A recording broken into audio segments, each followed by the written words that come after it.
Seorang gadis muda menunggu penerbangannya di ruang tunggu sebuah bandara yang super sibuk.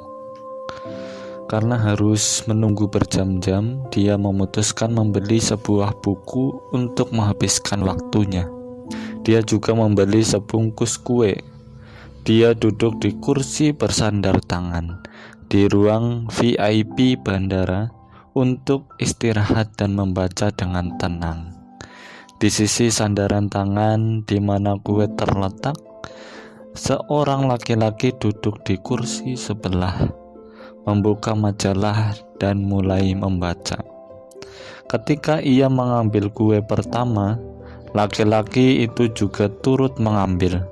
Si gadis merasa gemas, tapi tidak berkata apa-apa. Dia hanya berpikir, lancang benar.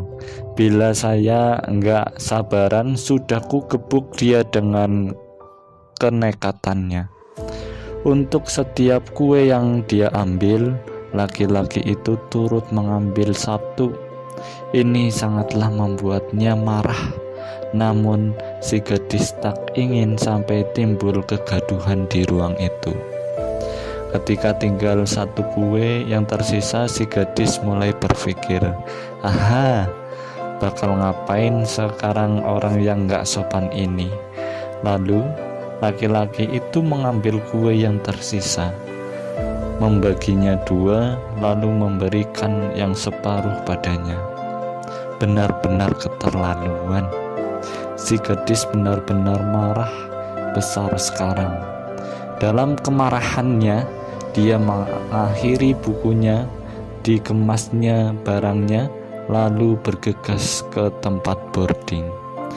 Ketika sudah duduk di seatnya di dalam pesawat, dia merogoh tasnya untuk mengambil kacamata, dan dia sontak terkejut.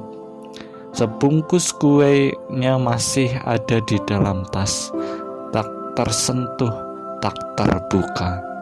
Dia merasa sangat malu. Dia sadar telah keliru. Dia lupa kalau kuenya masih tersimpan di dalam tas. Laki-laki tadi telah berbagi kue dengannya tanpa merasa marah atau sengit. Ketika si gadis amat marah, berpikir bahwa ia telah berbagi kue dengan laki-laki itu, dan kini tidak ada lagi kesempatan untuk menerangkan kelalaiannya, juga untuk meminta maaf. Cerita ini mengingatkan kita bahwa ada 3 hal yang tidak dapat kembali. Yang pertama, kata setelah ia diucapkan. Yang kedua, kesempatan setelah ia hilang. Dan yang ketiga, waktu setelah ia berlalu. Jangan lepaskan ketiga hal ini sebelum kita berpikir jernih akibatnya.